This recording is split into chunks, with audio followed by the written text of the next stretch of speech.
50. Wala na makapalag kining usa ka batan-on nga nakahudi human madakpan sa mga residente sa Kalye Putol, Kidapawan City kaganinang buntag Oktubre 22. Siya ang gitudlong nangawat og motorsiklo kagabi nga gitunong pa sa pagbundak sa ulan. Naningkaot pa ang suspitsado sa pagtanggal sa plate number sa motor o gipinturahan pa og itom ang tambotso sa pagtuo nga dili kini mailhan. Apan nailhan gihapon sa tag-iya ang iyang motorsiklo nga gidala pa sa suspitsadong batan-on. Gitapukan pa ang batan-on og gingong nakulatahan.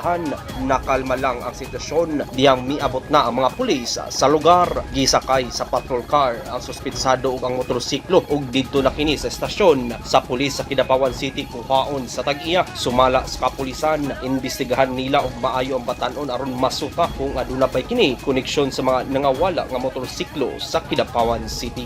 Marvin Arevilla, Newsline Philippines, Cotabato Province. Stay safe.